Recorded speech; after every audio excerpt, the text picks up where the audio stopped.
सवा लाख मंत्रों के जाप से होगा हनुमत याग। मंदिर दर्शन करने पहुंचे काशी के पूर्व न्यास अध्यक्ष आचार्य अशोक द्विवेदी जी ने दी जानकारी। आपको बता दें कि बालाघाट जिले में रामपायली को धार्मिक नगरी के नाम से जाना जाता है, जहां पौराणिक मान्यताओं के अनुसार 14 वर्ष के वनवास के दौरान भगवान राम रामपायली पधारे थे। वहीं कालांतर में रामपायली को राम पदावली के नाम से ही जाना जाता था। वैसे तो श्री राम बालाजी मंदिर के लिए रामपायली को विख्यात माना जाता है, लेकिन दूर दूर से श्रद्धालु लंगड़ा महावीर जी के दर्शन करने हेतु भी पधारते हैं। इसी कड़ी में साधिका रचना वैष्णव द्वारा दी गई जानकारी से आश्वस्त होकर लंगड़ा महावीर के दर्शन करने की लालसा के साथ काशी के पूर्व न्यास अध्यक्ष वेद पारायण प्रकांड पंडित आचार्य अशोक द्विवेदी जी रामपायली पहुंचे, जहां उन्होंने बालाजी मंदिर समेत लंगड़ा महावीर मंदिर के दर्शन किए। साथ ही रामकथा के समापन पर पंडित श्री अशोक द्विवेदी जी का आतिथ्य वैष्णव परिवार को प्राप्त हुआ है। वहीं अपने गंतव्य की ओर प्रस्थान से पहले आचार्य अशोक द्विवेदी जी ने हमसे वार्ता के दौरान उनके रामपायली आने के प्रयोजन के विषय में बताया, जहां उन्होंने लंगड़ा महावीर मंदिर के विषय में अपने विचार प्रस्तुत किए हैं। साथ ही उन्होंने बताया कि आगामी तिथि में पंचांग के अनुसार काशी के मूर्धन्य आचार्य प्रकांड पंडित वेद पारायण ब्राह्मणों के द्वारा 7 दिवसीय हनुमत याग हनुमत यज्ञ ग्राम रामपायली में किया जाना है, जहां सवा लाख मंत्रों के उच्चारण के साथ इस यज्ञ को संपन्न किया जाएगा। इस दौरान उन्होंने बताया कि विभिन्न प्रांतों के विद्वान इस यज्ञ में शामिल होने पहुंचेंगे। वहीं रामपायली के सांस्कृतिक परिदृश्य पर अपनी राय रखते हुए आचार्य अशोक द्विवेदी जी ने सभी से धर्म सम्मत आचरण अपनाने की बात कही है। देखिए पूरी खबर। गुरु जी, हमारे चैनल में आपका स्वागत है। वर्तमान में किस प्रयोजन से आप रामपायली पधारे हैं और भविष्यगत क्या विचार आपके मन में रामपायली को लेकर के है?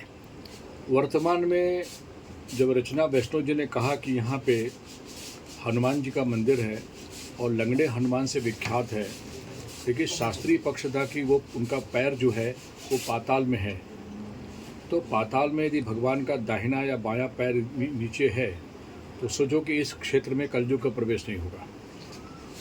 इस अद्भुत चीज़ को देखने के लिए मेरे मन में हुआ कि रचना वैष्णव जी से वार्तालाप हो रही थी कि हमारे पिताजी द्वारा यहाँ पे कथा प्रसंग भी है और कथा का आयोजन भी हो रहा है।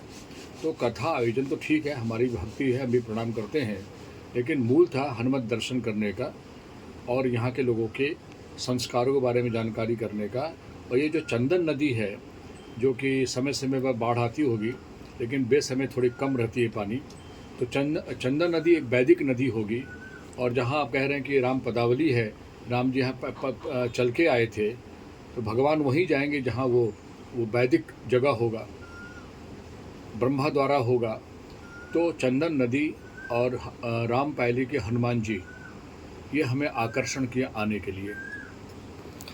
दूसरी बात है कि रामनवमी के दिन आए, तो रामनवमी पुख्य नक्षत्र में भगवान राम का जन्म हुआ। भगवान विष्णु भगवान दशरथ के घर पैदा हुए, अपने अंश से संपूर्ण नहीं हुए, तो दशरथ नंदन जो राम है वो पुख्य नक्षत्र में जन्म लिए। तो ऐसा है कि कहीं कहीं आध्यात्मिक धार्मिक जगह हो जहाँ जाना चाहिए, तो हमने इसको चूज किया कि अयोध्या न जा कर के हम भगवान जहाँ पैदल चले वहाँ तो पहुँचे, ये भी अयोध्या हो जाएगा, तो इसलिए हमको आना पड़ा। गुरु जी, सुनने में आ रहा है कि कुछ समय बाद रामपायली में हनुमत याग होने वाला है, एक तरह से हनुमत यज्ञ कहा जाए तो उसके संबंध में कुछ बताइए हमें कि किस तरीके से होगा और क्या इसकी रूपरेखा रहेंगी। देखिए, गोस्वामी तुलसीदास जी हनुमान जी के बहुत बड़े साधक थे। गोस्वामी जी संकट मोचन मंदिर का निर्माण कराए। स्वयं तुलसी घाट है, जहाँ 80 घाट को तुलसी घाट भी कहते हैं, जहाँ उन्होंने रामायण लिखी। उनके वर्णन में रामायण और विश्वविख्यात है। गोस्वामी जी विश्वविख्यात साधक विद्वान रहे हैं। यहाँ आने के बाद हमें लगा कि हनुमान जी हैं, हनुमान जी की मूर्ति है, हनुमान जी की आवरण है, हनुमान जी का आभा है, लेकिन कलिकाल के कारण मंत्र का प्रभाव न मिलने से क्षेत्र में उदासीनता आ जाती है, नाना प्रकार के ग्रहों से पीड़ित हो जाते हैं। तो मूर्ति है लेकिन मंत्र का प्रभाव बहुत कम है। हनुमत याग से यदि 1.25 लाख मंत्र से हवन होगा तो इस क्षेत्र को कल्याण होगा।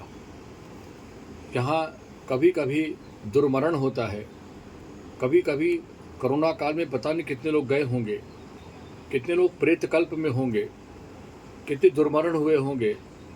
तो भारतवर्ष में यदि हनुमत याग की पद्धति चले तो हमारा दुर्मरण निमित्तक शांति होगा और हर प्रकार से शुभ बढ़ेगा।